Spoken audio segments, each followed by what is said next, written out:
عورت اپنی نزاکت چھوڑ کر مضبوطی تام لے تو اس جیسا پتھر کوئی نہیں۔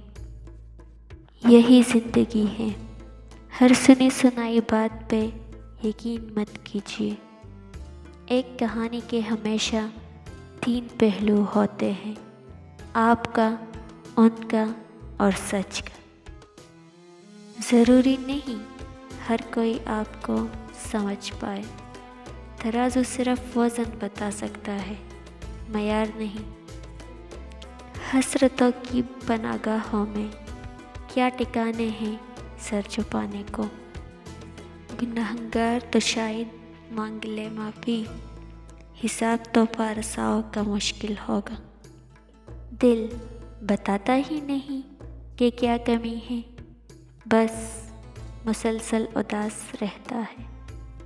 اے زندگی اب ختم بھی کر دے یہ امتحانوں کا سلسلہ۔ انسان ہوں میں، مجھے بھی تکلیف ہوتی ہے۔ بزدل نہیں تھا، ہنس کے کاٹی ہے عمر تمام۔ اندر سے مر گیا تھا پر رویا نہیں تھا میں تو یک مشت اسے سونپ دوں سب کچھ، لیکن ایک مٹھی میں میرے خواب کہاں آتے ہیں۔ غصہ ایک ایسی آندھی ہے جو عقل کا چراغ بجھا دیتی ہے۔ انسان کو کسی حد تک اکیلا رہنا بھی سیکھنا چاہیے، کیونکہ کیا پتہ کون کب کہاں ساتھ چھوڑ جائے۔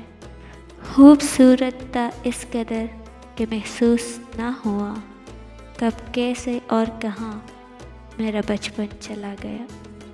ہمارا تعلق ایک ایسے منافق معاشرے سے ہے جہاں اختلاف رکھو تو بدتمیزی، سچ بولو تو بے ادبی، اور چپ رہو تو منافقت، اور حقائق بتاؤ تو ناراضگی۔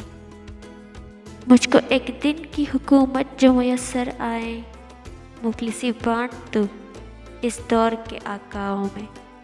شعور جب بکتا ہے تو وہ جاہلیت سے کہیں زیادہ خطرناک ثابت ہوتا ہے۔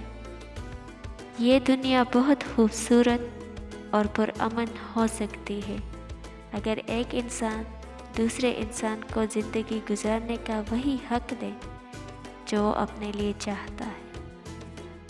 اگر آپ نے کبھی دکھی انسان کو خوش کیا ہے تو یقین رکھیں تقدیر ضرور آپ کا پیچھا کرے گی۔ جیسے اسے موقع ملا وہ آپ کو اس کا بدلہ ضرور لوٹائے گا۔ یا رب عطا کر وہ راستے جس میں بھٹکنے کا گمان نہ ہو۔ خوبصورتی کی بنیاد سادگی ہے۔ وقت نو اس سے بڑھ کر حادثہ کوئی نہیں، سب کی آنکھیں جاگتی ہے بولتا کوئی نہیں۔ ایک دنیا صرف بیٹیوں کے لیے ہونی چاہیے جہاں صرف اور صرف نرم دل لوگ ہو۔ انسان کا سب سے بڑا دشمن اس کا دماغ ہے، پکڑ پکڑ کے لاتا ہے ان لمحوں کو جو اذیت دیتے ہیں۔ جن کو منزلوں کی فکر ہو وہ لذتیں دیکھ کر رکتے نہیں، اپنا سفر جاری رکھتے ہیں۔